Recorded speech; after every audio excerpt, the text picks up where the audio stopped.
I feel like you're getting to do a lot more emotional work with Lana in these last couple seasons, where you've gotten to.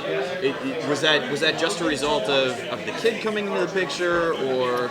I don't know. I mean, I think one nice thing about the show is the relationships have been established and the dynamic between the characters has been established, and so we're able to do more emotional work just because we have the space to do it. You know what I mean?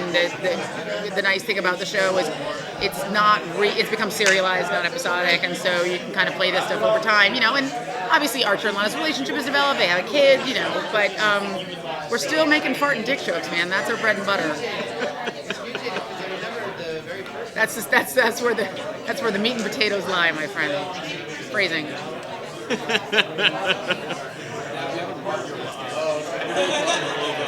Alcohol and craft beers into the show. We usually tell Archer, why are you drinking all this? Right. Big drinker on the show. No, but I don't write my character. I'll tell you what, everybody behind the show is a big drinker, so that's where I'm taking my love of drinking, is into the real world where I can enjoy it fully. But everybody on the show has gone on benders, and I think there was a pretty well-known, maybe season 2, where they all stayed in a bar all night drinking out of a Jägermeister machine. So we've had our share of benders on the show for sure. Yeah.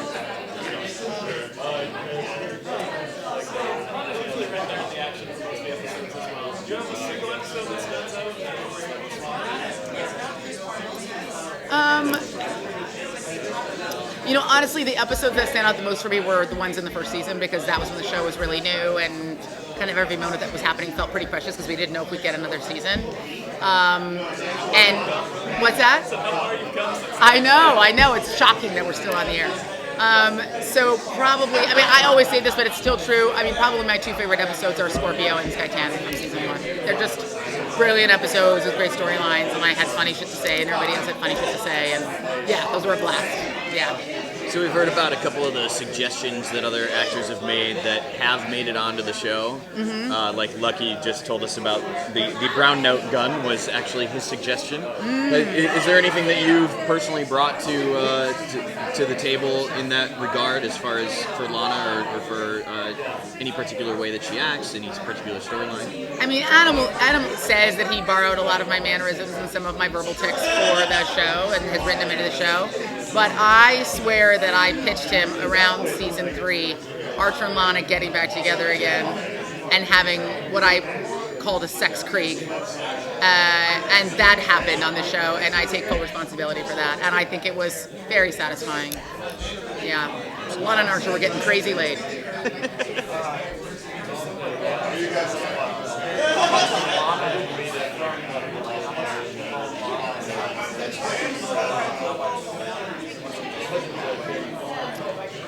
Look, I think every character on the show has evolved around the actors that play them. It's different than when you're playing a live-action character and you really are crafting a character in every way, physicality, tonality. Obviously we're being drawn, but even if you look at my character from season 1 and now, she looks a lot more like me now than she did in the concept art.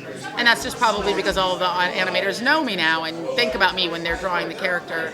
But yeah, I think all of us, as we've been playing these characters for such a long time, they have started to morph into a closer, not us, because we're actors, so we're playing characters, but they have kind of in incremental steps evolved and become much more of an expression of our idiosyncratic performance styles and our little weird verbal tics. And someone who's really, I think, evolved quite a bit is the Cheryl Carroll character, who was kind of a little bit of a wraith in the first season and has really become, coming to her own. And that's because Judy's so amazing and funny, and they write to our strengths, and so I think that's what you're seeing now. Anything vice versa that you feel you've taken from Lana and how she's changed you? No. It's interesting. Like I do so much stuff that I'm sure that there are ways in which each of my acting roles leaks into my life, but because I do so many things, I tend to put what I'm doing down immediately when I leave. Immediately.